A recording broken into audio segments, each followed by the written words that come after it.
আসসালামু আলাইকুম দর্শক, চ্যানেলের কৃষি সংবাদে আমন্ত্রণ জানাচ্ছি। আমি মৃত্তিকা মোস্তফা।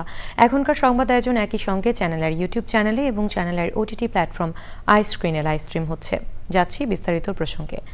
গাইবান্ধায় বন্যায় আমনের বীজতলা, শাকসবজি সহ নানা ফসলের ব্যাপক ক্ষতি হয়েছে। দীর্ঘদিন পানিতে ডুবে থাকায় অধিকাংশই সম্পূর্ণ নষ্ট হয়ে গেছে। ক্ষতি কাটিয়ে উঠতে সরকারি বেসরকারি সহায়তা ও আর্থিক প্রণোদনা চেয়েছেন কৃষক।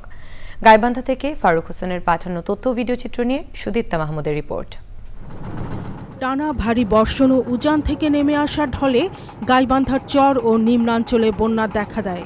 বন্যায় আমনের বীজতলা, আউশ, বাদাম, পাট, কলা, তিল, ভুট্টা, শাকসবজি সহ বিভিন্ন ফসল দীর্ঘদিন পানিতে নিমজ্জিত রয়েছে। ভারী বর্ষণ ও বন্যায় পানিতে ফসল ডুবে যাওয়ায় ব্যাপক ক্ষতির মুখে পড়েছেন কৃষক। অনেক ক্ষয়ক্ষতি হয়ে গেছে আর কি, কারণ আমাদের খুবই দুর্ভোগের মধ্যে পড়ে আছি। কলার বাগান এলে সব পানিতে ডুবে গেছে, আমরাও তো এখন খুব কষ্টতে আছি। তিল চলে গেছে, পাট চলে গেছে, আজ কলার বাগান নষ্ট হচ্ছে। ভুট্টা টুট্টা মেশে বুয়েছিল, সব না তলায় গেছে, কোনোটাই টেকে নাই। তিল, পাট এবং সব মনে কিছু ওই যে আপনার কলা গাছের বাগান, এগুলো সব তলা নষ্ট হয়ে গেছে। জেলার সুন্দরগঞ্জ, ফুলছড়ি, সাঘাটা ও গাইবান্ধা সদর সহ 4 উপজেলায় 6,436 হেক্টর জমির ফসল পানিতে নিমজ্জিত। এর মধ্যে প্রায় 4,000 হেক্টর জমির ফসল পানিতে ডুবে সম্পূর্ণ নষ্ট হয়ে গেছে। প্রায় 4,000 হেক্টর জমির ফসল একেবারে সম্পূর্ণভাবে ক্ষতিগ্রস্ত হয়।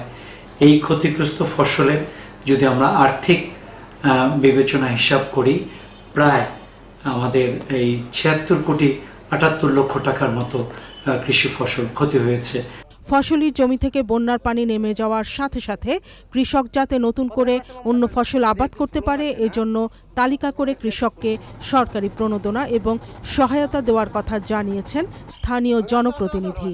আমাদের রাস্তাঘাট, ব্রিজ, কালভার্ট যতগুলো সেক্টর রয়েছে, যে ক্ষয়ক্ষতি হবে এগুলো আমরা দ্রুত নিরূপণ করে ইনশাল্লাহ আমাদের সেই সক্ষমতা রয়েছে, আমরা সব ধরনের ক্ষয়ক্ষতি পুষিয়ে দিয়ে আবারও মানুষের জীবনযাত্রাকে স্বাভাবিক করতে পারি।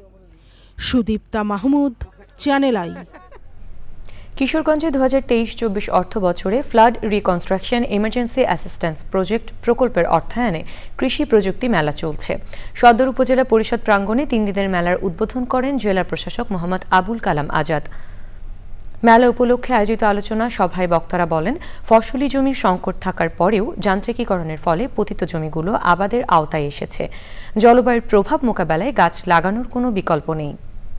আলোচনায় অংশ নেন জেলা কৃষি সম্প্রসারণ অধিদপ্তরের উপপরিচালক আবুল কালাম আজাদ, সদর উপজেলা পরিষদের চেয়ারম্যান আওলাদ হোসেন ও অন্যরা।